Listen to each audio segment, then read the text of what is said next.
You're listening to Just Another Fanboy Presents The Death of Superman, and this is episode number 4, Doomsday is Near.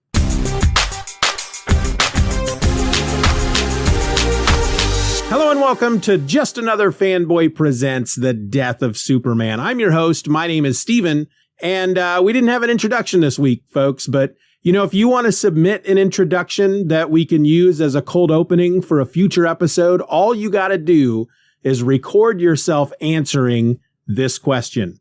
Where were you when Superman died? Then you just send that file over to me at justanotherfanboy@gmail.com. But make sure you include in the email how you want to be identified on the episode, where the listeners can find you online, and any podcast or project that you'd like me to plug. I, of course, reserve the right to refuse any submission, as I'm not about to plug a podcast or a website that's full of hate speech or really anything else that I may deem offensive. And guess what, folks? It's my podcast, so I'm the one who gets to make that call. Anyway, for more information, all you got to do is look for the Where Were You When Superman Died bonus episode right here on this feed. All right.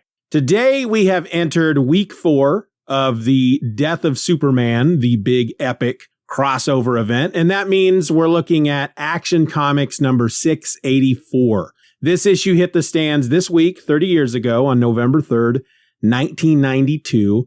It had a cover price of $1.25, and the title of the issue is Doomsday is Near. It was written by Roger Stern, penciled by Jackson Guice, inks by Denis Rodier. The colorist was Glenn Whitmore, and the letterer was Bill Oakley. Now, just like last week and the week before, I tried to make this easier on myself by going to dcfandom.com to take the synopsis they have over there to, that describes what happened in this issue. And once again, just like last week, all I got was a sentence. Superman and Doomsday continue their brawl as Doomsday heads for Metropolis. And yeah, in essence, that's what happened. You probably could just really compress this issue down into one sentence, just like that, if you really, really wanted to. But there's a bit more going on. I think there were some big moments in this issue that we definitely need to talk about. But we open up in the aftermath of the previous issue, or the previous installment, which was The Adventures of Superman number 497. And that's when Maxima and Superman were fighting Doomsday, and a gas main, or the gas well at a gas station, exploded, leaving Superman and Maxima unconscious as Doomsday just strolls off to do whatever it is Doomsday's going to do. And then, as we get to that final page, the Guardian shows up and gets all judgy to Superman about, did it have to happen like this? Is this how it had to happen? And again, Guardian, you don't have superpowers, so why don't you just zip it? Well, we open up with Superman is now on his feet. Maxima, she's starting to stir, and Guardian's helping her up. We have a news report that kind of fills you in on a little bit of what happened in the previous installment. And Superman is telling Guardian that this is, of course, something that they have never faced before. This is a power, the likes of which they've never seen, but that he has to go stop Doomsday. Maxima, of course, as I said, she's stirring. She's trying to get up, and she wants to go fight Doomsday as well, but she's still rather out of it. And so Superman tells Guardian to get her to a hospital. And then he takes off to go find Doomsday. And as he's flying along, he's looking down at the landscape below him, and he's seeing this path of destruction that Doomsday has left behind him.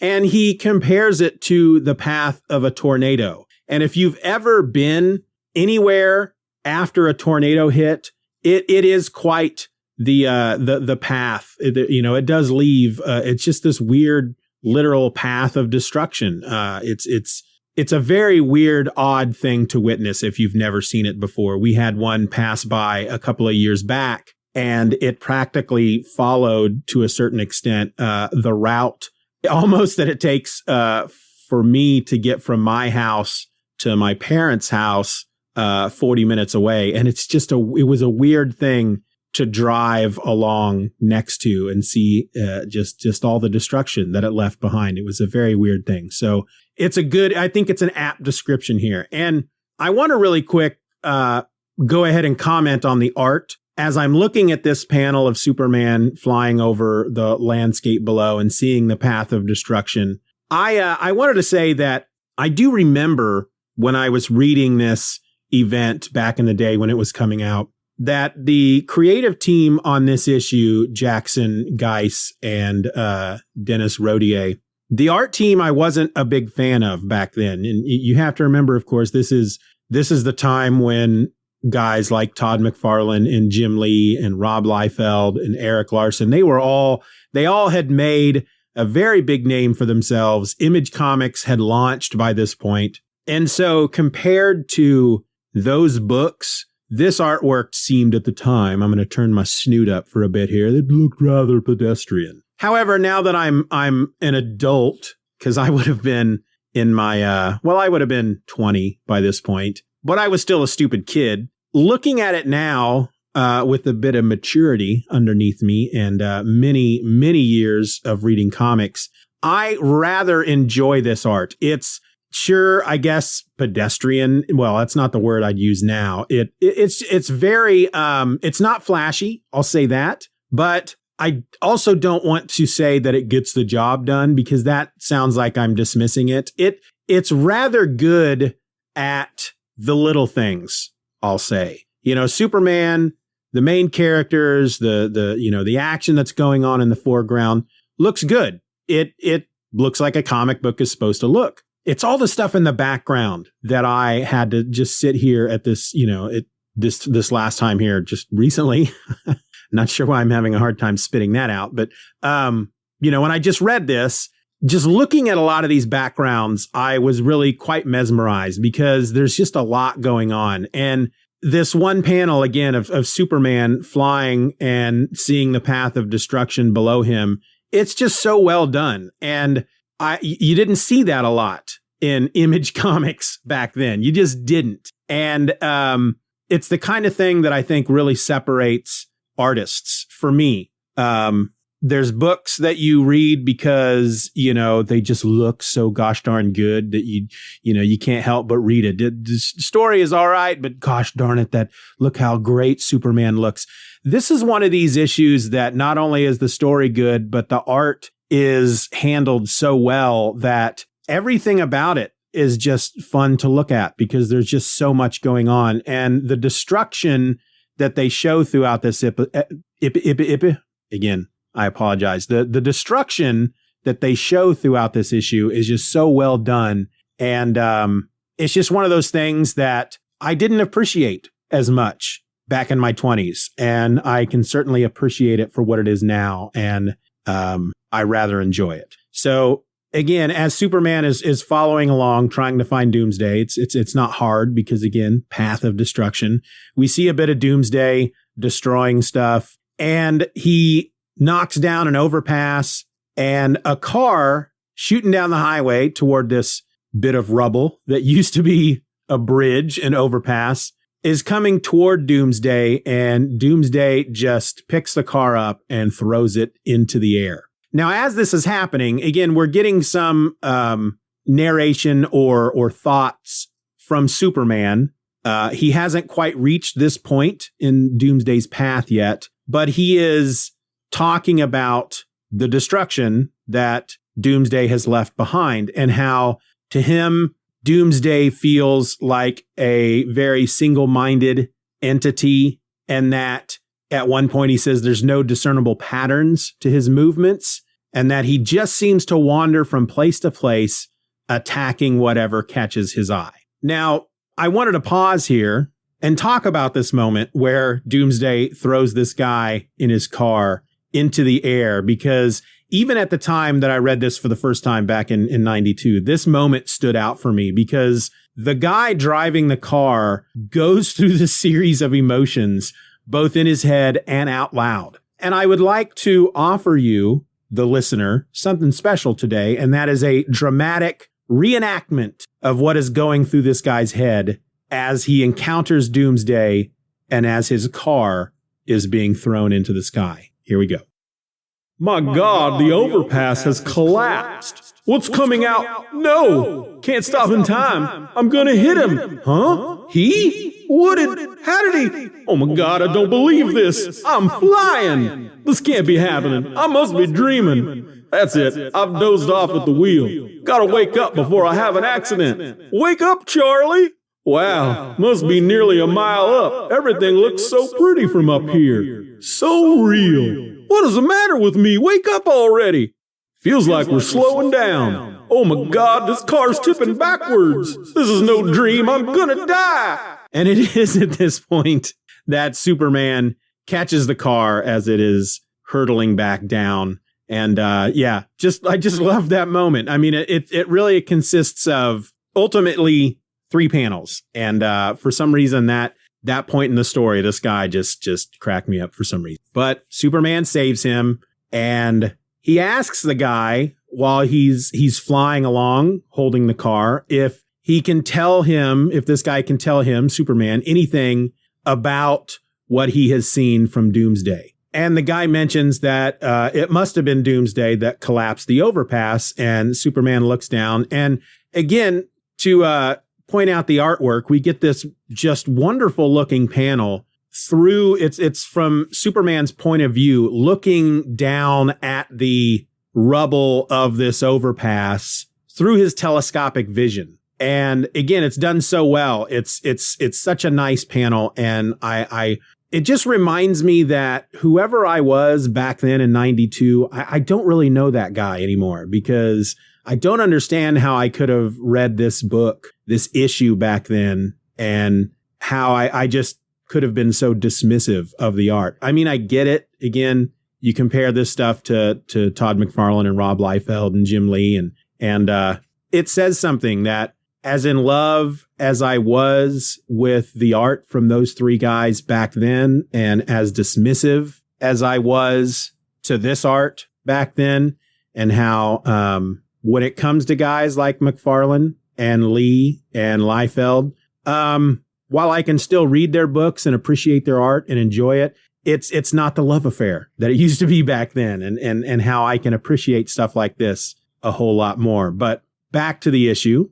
As Superman's up there in the air and he's looking at this overpass, he notices something else. He sees Doomsday go into a Lexmart, and we see the parking lot of the Lexmart, which is just, it literally looks like a few bombs have gone off. It looks like a war-torn region, that something really bad happened. There's smashed cars. There's rubble all over the place. People are running and in terror.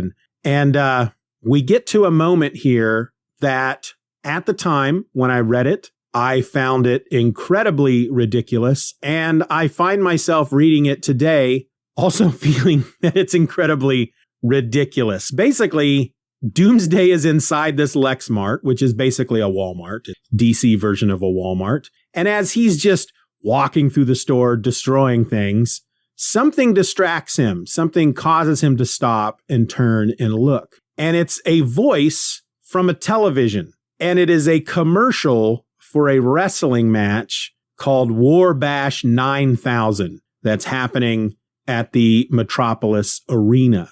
And it causes Doomsday to stop and stand in front of this big, giant TV. It's not the widescreen TVs that we see today. It's one of these big floor models, these big giant, big screen TVs is what they would have called them back then. It's as tall as Doomsday is tall. It's a big TV. And Doomsday stops and he watches this commercial. He's enamored with it. And this is the moment in the story that they choose, or this is the method that they choose to get Doomsday to go to Metropolis. Now, the reason why I'm not a big fan of this is because based on the previous issue, a news report, it was either the previous issue or the issue before, the whatever installment that was, a news reporter was ultimately saying that the path of destruction that Doomsday was taking would send him to Metropolis. That's the direction he was going.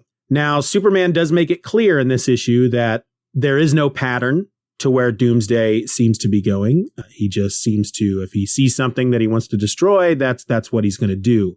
And that, I mean, again, we are the 4th week into this event. This is the 5th issue ultimately, because we had 2 issues in the 2nd week. But it seemed to have been established up to this point that Doomsday ultimately was walking in a straight line, that he was just moving forward, and anything that was in his path, he was going to destroy just simply because it was in his path. And they seem to have changed that just a bit in this issue, because Superman starts talking about how there's no pattern to his path, and that it sounds like it's just this erratic path that he's walking, that he'll go straight for a while, then something to his left makes him he sees something he wants to destroy, so he turns left and he goes that way, and then he sees something to the west and he goes west, and then he sees something to the south, and that hadn't, that's a change to what Doomsday was doing. As far as I'm concerned, Doomsday was walking in a straight line through New York, I think through Ohio, and he was already heading toward Metropolis. And then they make it a point in this issue to tell us that his path is erratic. He's going all over the place, every which way, whatever seems to pique his interest. That's the direction he goes. And so it's at that point that it's almost like they said, well, now, but we have to give him a reason to go to Metropolis. We established that he was already heading there, but now we changed that to say that he could be going anywhere. So now we got to flip it back around and give him a reason to go to Metropolis. And the reason is because this wrestling match apparently excites him. The idea of, I guess, this fighting makes him wants to go to Metropolis. And the reason why I think it's slightly ridiculous is because let me again, I'll give you a dramatic reenactment of what we hear from the TV. Hey, you. Yeah, I'm talking to you. Come closer. You don't want to miss a single moment of the greatest spectacles in the history of professional wrestling. I'm talking tag teams. I'm talking steel cages. I'm talking knockdown, drag-out grudge matches. I'm talking about War Bash 9000 this weekend at the Metropolis Arena. I'm Major Mayhem Troopers, and I'm out for blood. I'm taking on the mighty Gorilla, Ugly Ben Studley, and the Masked Bone Crusher. And I will prevail. This time, it's war. Pro wrestling as you've never seen it before this weekend at Metropolis Arena. Metropolis Arena, Metropolis Arena. Now, where are you gonna go? And it's at that point that Doomsday speaks. It's a monster language. It's very Frankenstein-like, but he goes, Metropolis. And I don't know. It's, again, when he notices, he's walking through the store and he's going, Grawr, and then he hears the voice, hey, you. And he goes, and turns his head, and he's watching the commercial, and he goes, and that's, Metropolis. And then he, I guess, is planning on going to Metropolis. But it's at that point that Superman arrives in the store, and they fight some more. They're beating each other up pretty good, and they fly out of the store. They're in the parking lot. Lois and Jimmy arrive on the scene. They're in one of the Daily Planet's helicopters. Jimmy is, of course, taking pictures, and Lois is dictating into a recording device. There's also a news, like a TV news copter there for WLEX, because Lex Luthor owns everything in the DC universe. And we cut from there to Lex's penthouse apartment, where he is hanging out with Supergirl. And again, remember, Supergirl and Lex Luthor at this point are an item. Lex Luthor, this is actually Lex Luthor the second. If you remember from episode 0, Lex Luthor died from cancer, radiation poisoning coming from the kryptonite ring that he would wear to keep Superman at bay. But rather, though his body died, his mind was transferred into a clone version of himself, a younger, more athletic looking Lex Luthor with long flowing red hair, a red beard with no mustache. Apparently they could see into the future and decided to make Lex look like a young, more attractive version of me. And he's Australian, because the story is that he is Lex's long-lost son who was raised in Australia. And so in this episode, he says a lot of stuff that would lead you to believe that he's Australian. For example, when he's telling Supergirl, as this scene opens up, he's telling Supergirl that he has dispatched a camera crew to the area to get to the bottom of this doomsday nonsense. And in his head, he's basically saying, because he doesn't want her to go chasing off after Doomsday, he wants her there. And she tells him that the news crew is already there. She's actually watching footage right now of Superman and Doomsday destroying one of Lex's shopping centers, his shopping marts. And Lex says, "What? Bloody hell." And then a little bit later, he refers to Doomsday as some ugly drongo. I'm not going to try to do the Australian accent. I don't do it very well.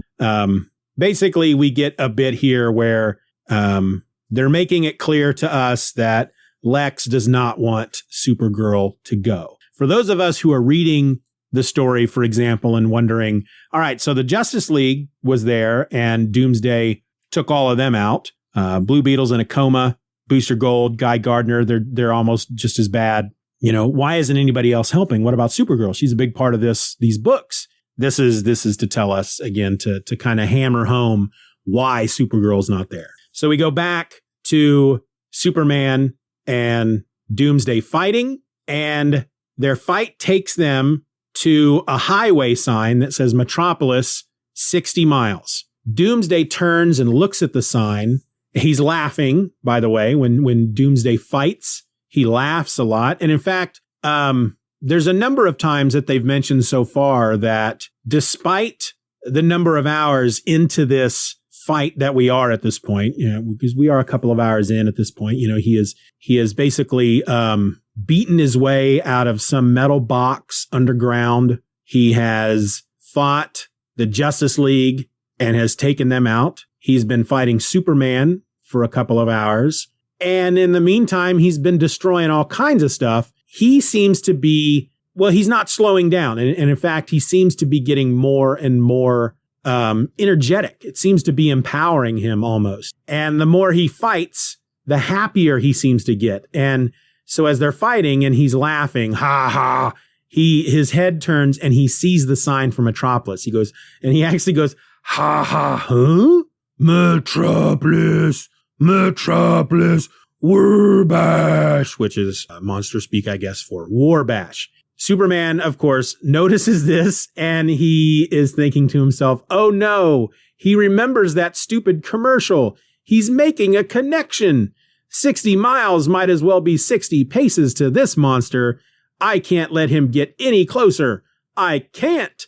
And so during the commercial, you did see when the announcer was saying Metropolis, you did see the word Metropolis on the screen. So Doomsday is apparently intelligent enough to see the pattern of those letters and see him again on this sign and make that connection. And also know that obviously this sign is telling him that he is going in the direction of this wonderful fighting spectacle with many glorious warriors that he must be a part of. And of course, Superman notices this and panic mode really sets in. And we get a moment here from the helicopter with Jimmy and Lois where Jimmy says, geez, Superman must have gotten a second wind or something. I've never seen him fight so hard. So Superman is really now at this point, he is really bearing down and putting in not 100% at this point. I think it's established a little later that he hasn't quite hit 100%. He's still slightly holding back because that's who Superman is.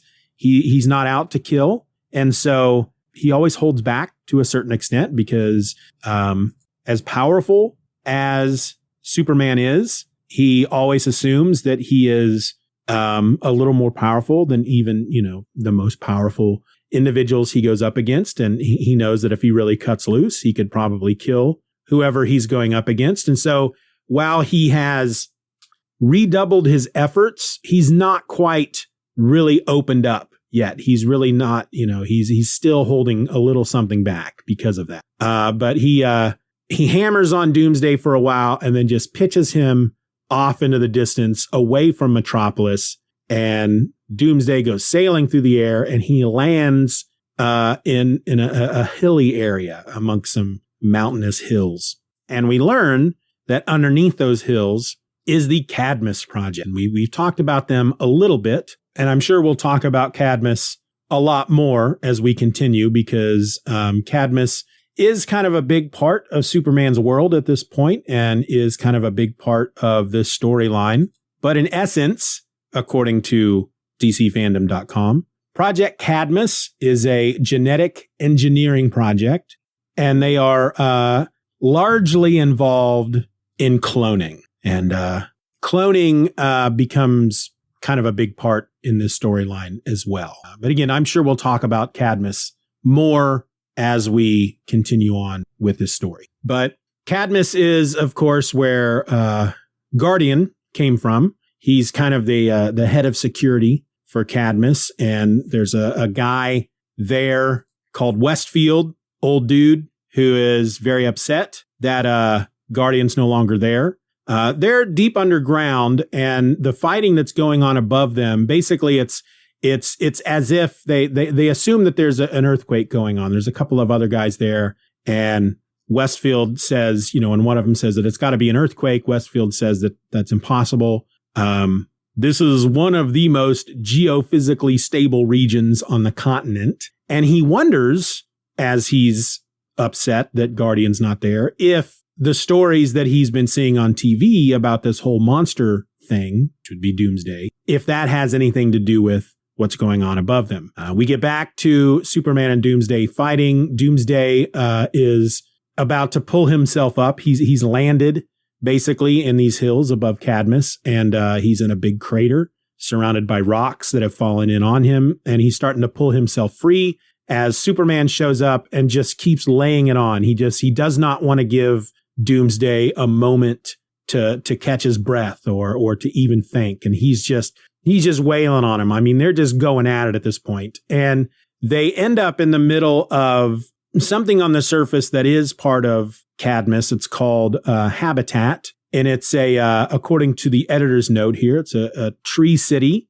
that was grown by creations of the Cadmus Project, and it looks like a big bunch of columns and living spaces made out of wood, but like the trunks of trees, basically. And well, Doomsday and Superman commence to tearing Habitat down as they fight. And the one thing I think we really need to take out of this issue is that it's at this point that Superman begins to get tired. Doomsday does not seem to be slowing down at all, but Superman, who at this point is just going, again, not full force. He's still holding a little bit back. He's not letting down, and it's starting to affect him. He's starting to get tired, and he notices that Doomsday does not seem to be weakening at all. And so Superman grabs one of these,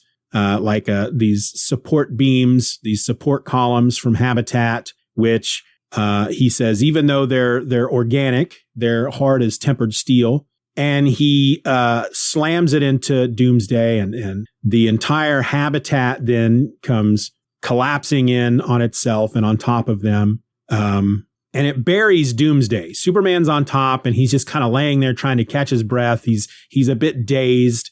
Guardian shows up, and Superman is so fatigued at this point that he can't even use his X-ray vision to locate Doomsday underneath the rubble. He can't focus. Even his eyes are tired. And he really needs a moment to catch his breath. And that's when Doomsday comes exploding out of the ground, out of this rubble, and just seems to be even more energized at this point. And when he does this, he knocks Superman and Guardian aside. They are both somewhat buried by this rubble. Doomsday looks around. He doesn't see anybody and says, "Metropolis," and goes leaping off in the direction of Metropolis. And as the issue is ending, we get the second to the last page of Doomsday is leaping off. We see well, all we see of Superman is his hand coming out of the ground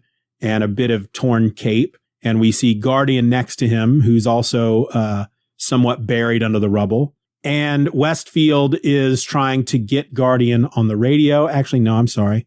It's Dr. Rodriguez from security. He's trying to get Guardian on the radio. He says that scanning radar has confirmed that a launch of an object from the area, somewhat larger than a man, that would be Doomsday, leaping off. But neither Superman nor Guardian are able to respond because they're both out. They're out. They're unconscious. They're sleeping. And Doomsday is left to head off to Metropolis. And our last page is 3 panels. And I should mention, because I brought this up, I think, when we talked about the first issue in the event, Superman, Man of Steel, number 18, about how as these issues go further from Man of Steel 18 to Superman 75, which will be the issue in which Superman dies, the number of panels per page keep reducing.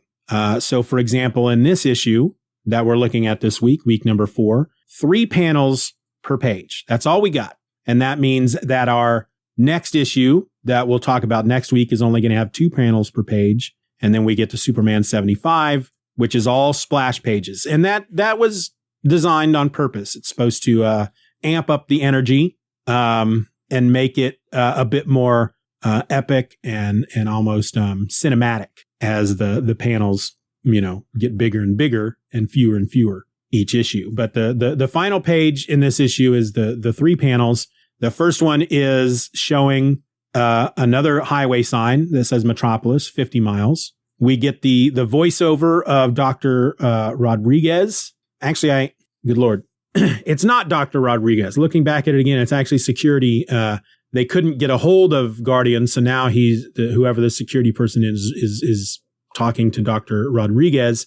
So we still get their voiceover saying that this thing that's a little over man size that has launched from that area is headed southeast at approximately half the speed of sound.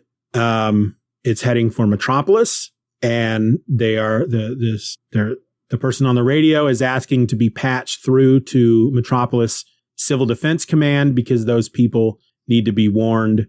The second panel is Doomsday landing from his leap and then taking off again, in doing so, destroying the Metropolis 50 miles sign. And then the final panel is we see the destroyed sign. We see Metropolis in the distance. We see Doomsday falling toward Metropolis. And the person on the radio is saying, we have to warn those poor people. Doomsday is coming. That's how the issue ends. Again, despite the whole wrestling thing, I mean, I get it. I understand. I guess, they must have felt at some point that they needed more of a reason for Doomsday to go to Metropolis. I mean, the whole point of what they're trying to get to is Superman, while of course he has a reason to want to stop Doomsday, they need something more than just Superman needs to stop the bad guy. They need to make it personal for Superman. So, of course, they need to bring Doomsday to Metropolis. And I guess they decided that the idea that he was just kind of already heading in that direction anyway, and that eventually he would cross paths, that the path he was taking would just happen to take him to Metropolis in the way Tokyo is always getting in the way of Godzilla.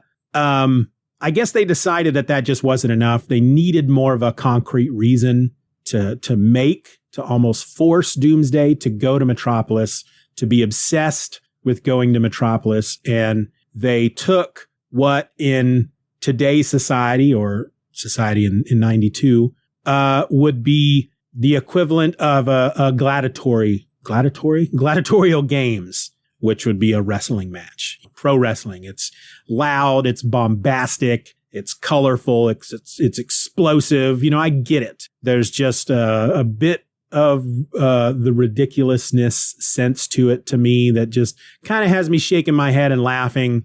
But again, I understand. I get it. I just, there's a small part of me that would have almost enjoyed it better had Metropolis just been in Doomsday's path. Because again, they kind of already set up that Doomsday was just going wherever he was going. He's just a force of nature. He's heading to wherever he's going. He doesn't even know he's going where he's going. He just knows that he needs to move forward. And anything that's in his way, he's going to destroy. He doesn't walk around trees. He doesn't walk around mountains. He destroys them or jumps over them. And Metropolis just happens to be in his path. And so he's going to destroy Metropolis as he heads through. But again, they must have decided that no, they needed a better reason for him to go to Metropolis.